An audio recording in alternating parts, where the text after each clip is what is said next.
Karen Hopkins. Jan. I'm a volunteer.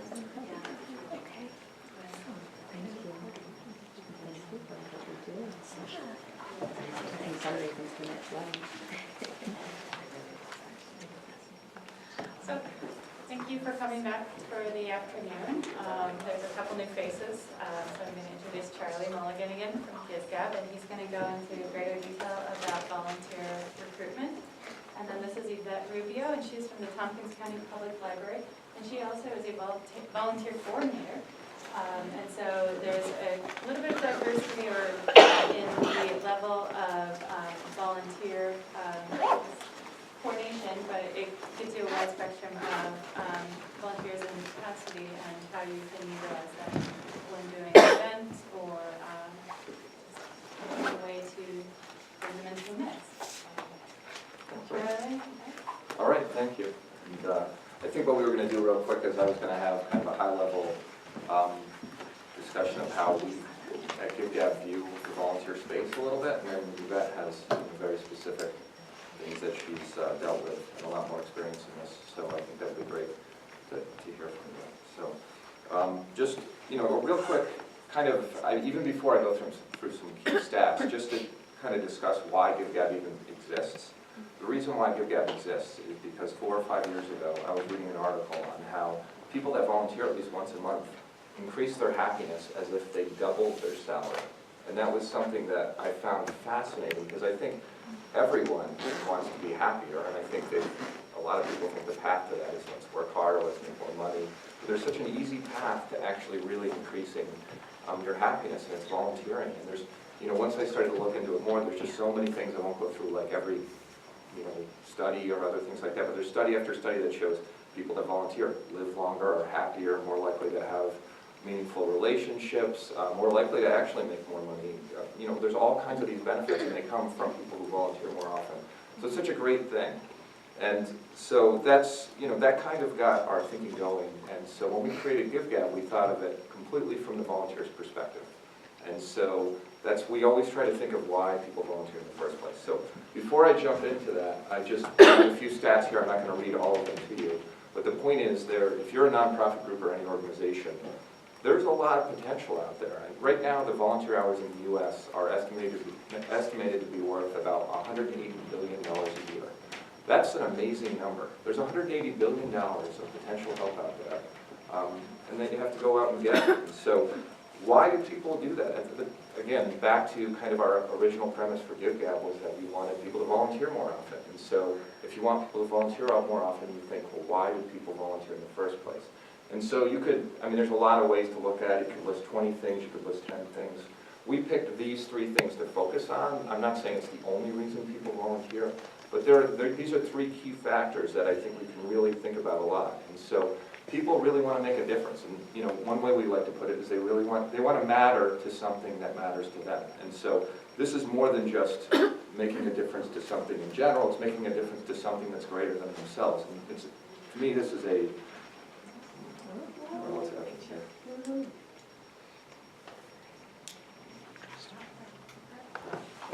I think it's trying to access the internet, so sorry about that. Are we back? Sorry about that. We are a tech company. So, again, that's a key thing. People also want to, be social and have fun. So a big reason people volunteer is they actually want to meet new people, they want to have a good time. And then finally, people want to gain a sense of recognition and accomplishment. And so I think if you want to recruit more volunteers and use the tactics that Yvette's going to talk about, you need to think about these 3 things a lot. And I know at GiveGab we think about this all the time. Are we helping organizations satisfy these 3 needs? And if you do this, if you satisfy these needs in potential volunteers, you won't have a problem retaining volunteers.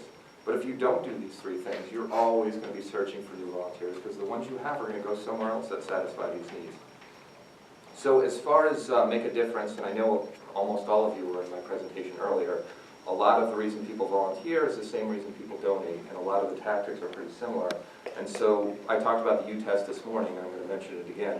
But if you're making a kind of conversations to get volunteers, you really need to think about the U-test, which is you use the word you twice as often as you use me, we, us, anything about me. It's about the volunteer, just like it was about the donor earlier today. They need to feel like they're really important. And so, again, you know, I talked about it this morning, make them the key warrior in your battle. You really need to make them the key piece. And if they feel important in that way, they're going to volunteer more often. But what's great, that also helps you get the right volunteers, because if they're the people that can really help you, they're going to naturally feel important. So if their skill set doesn't match what you need, they're not going to come back anyway.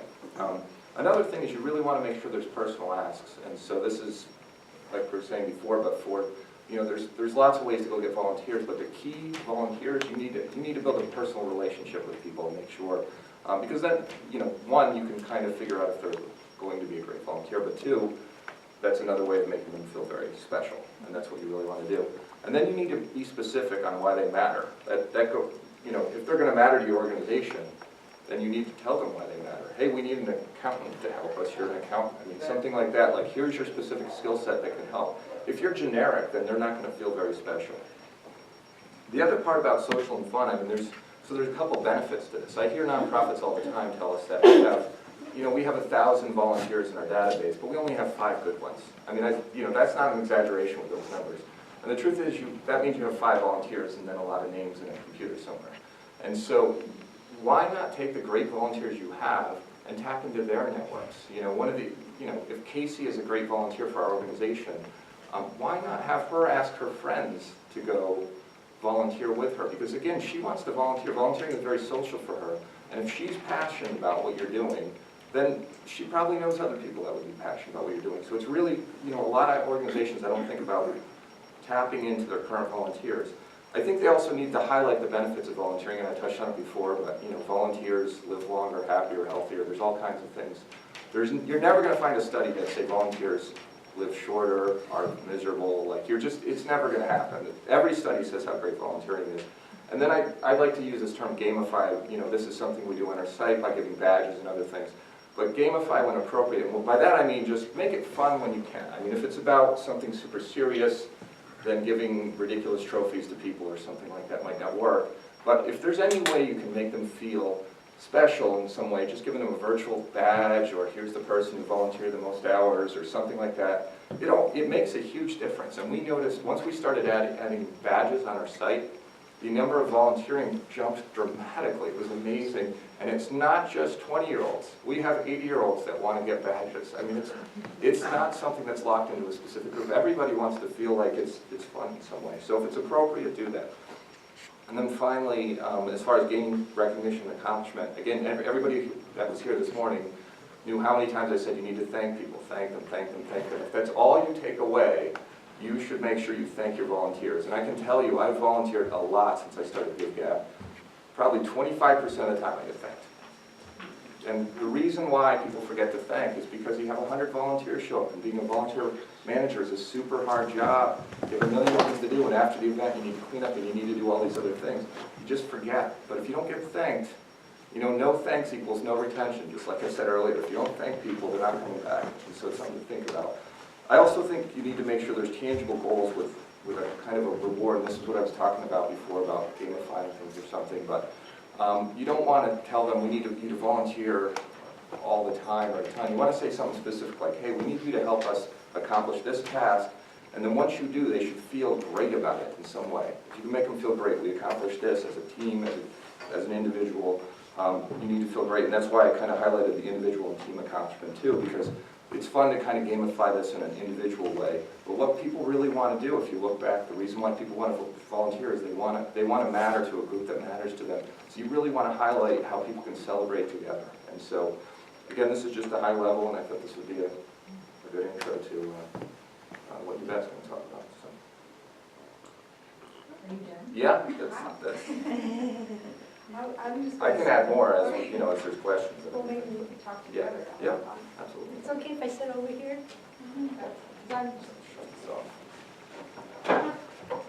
So I coordinate what? I think we're getting late. I coordinate volunteers at Tompkins County Public Library. But before I start, let me just see, kind of show of hands, how many of you here use volunteers? everybody, okay? And I thought if you could just real quickly say one or two of your challenges when it comes to volunteers, that'll also help me give you information that you might really need. So, do you mind starting? I don't. Oh, you didn't raise your hand, sorry. So, right here, Well, I've worked with volunteers in the past, but, so I can attest to that, but the problems are reliability okay. and just consolidated organization. Could you talk more about what that means?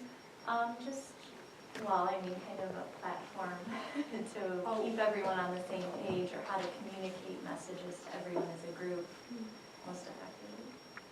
So communicate messages as a group, and did you also mean maybe how you, like a volunteer track management system of some kind, or just the communication piece as well? The management Okay. system of some kind. All right, thank you. So I'm one of the organizers, Streets Alive, and that requires around 100 volunteers. I think so many of them are students, so that partially you can only do Streets Alive when students are in town, or at least that's what it feels like. Right. I would say volunteer recruitment is Okay. something we're always anxious about.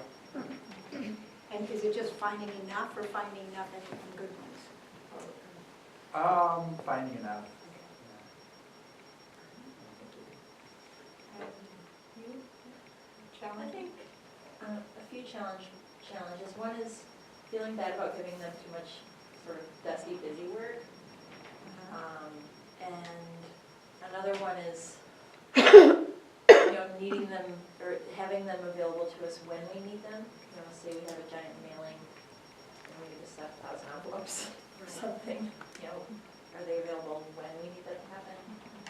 And also sometimes higher level skills. Because we have such a small budget in so many ways that it would be nice to have somebody who can volunteer to do design work. Yeah, I would say the skill set is not understanding the skill set and how to appropriately match them up. Like with a couple of different things that people have come deciding or desiring to volunteer, it's there's so many different things that you can have a volunteer do. But there's only so much of it, so like you may have a volunteer that has all day to give you, but if what you really need is someone who can work the computer, but they don't have that skill, then how do you best utilize somebody who doesn't have the skill we actually need, is like the challenge that I've had. Yeah, without being like the person who's like, well, the house needs cleaning, or you could do the, let's see, you could go through this stack of paperwork and see, yeah. I can understand. I think one of the biggest ones that hasn't been mentioned yet, because I definitely agree with that we'll get a lot of volunteers and that want to do the fun stuff, like feeding the animals, or a lot of times we'll want to do stuff that they're not quite qualified to do, or they would need a lot of training to do, which leads into the other problem, which would be a lot of people will want to volunteer for a couple weeks or one day for a few months. We have to do all of that training, and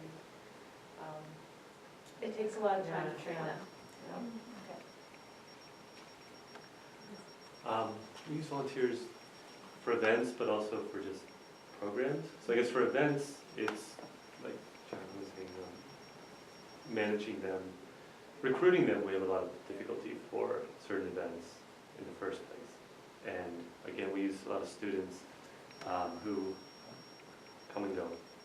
So that it's not, we can't retain them even if we were successful in trying to retain them.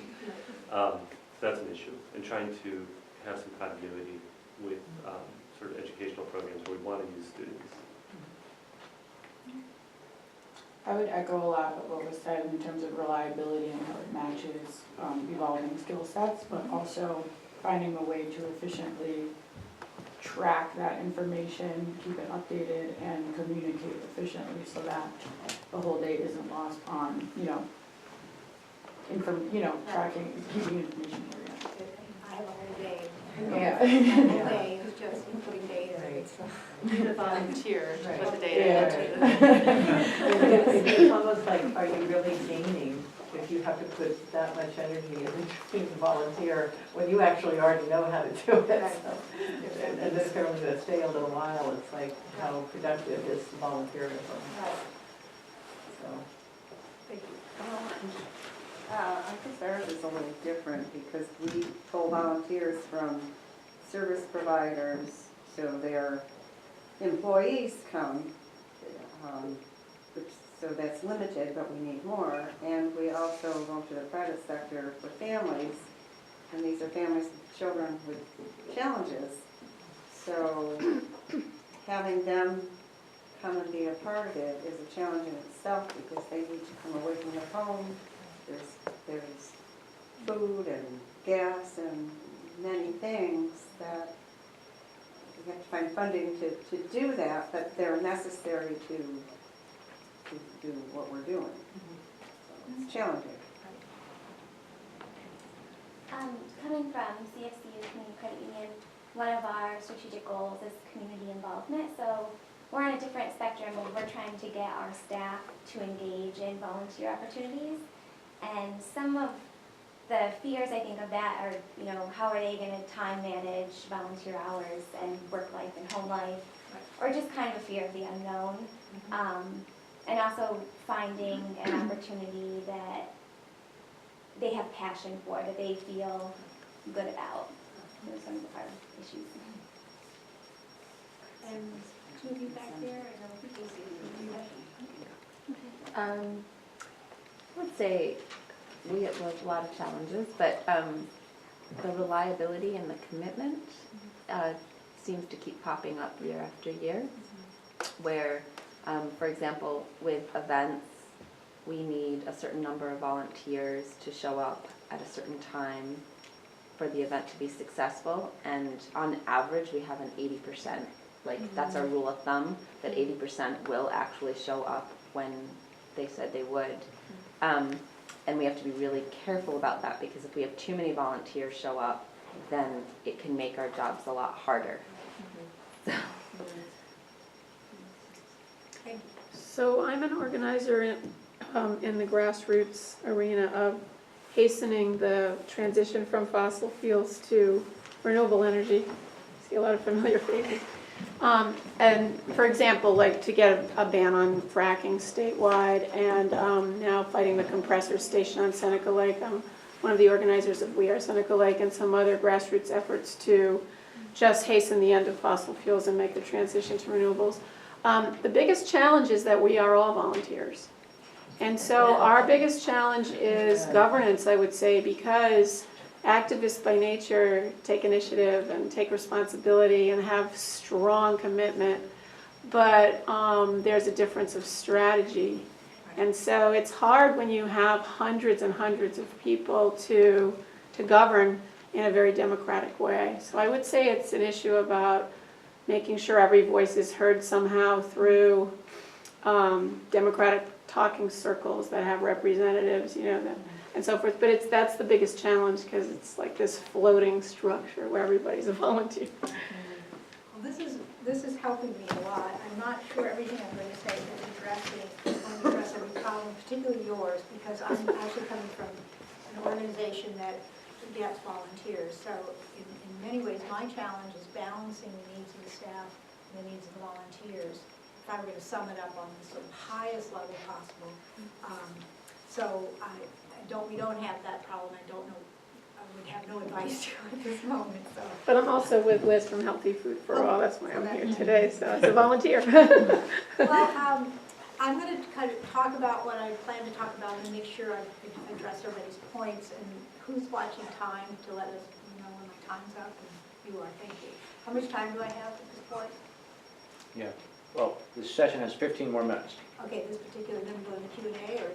No, you have 10 minutes. I have 10 minutes. Well, you know, I thought some of the points I'll address will answer some of your concerns, I think, or address them in some ways. So I thought I'd start with opportunities rather than my own challenges, so at least we'll get that out, and if my time gets cut off, then it won't be so bad. You'll get maybe some tactical tips.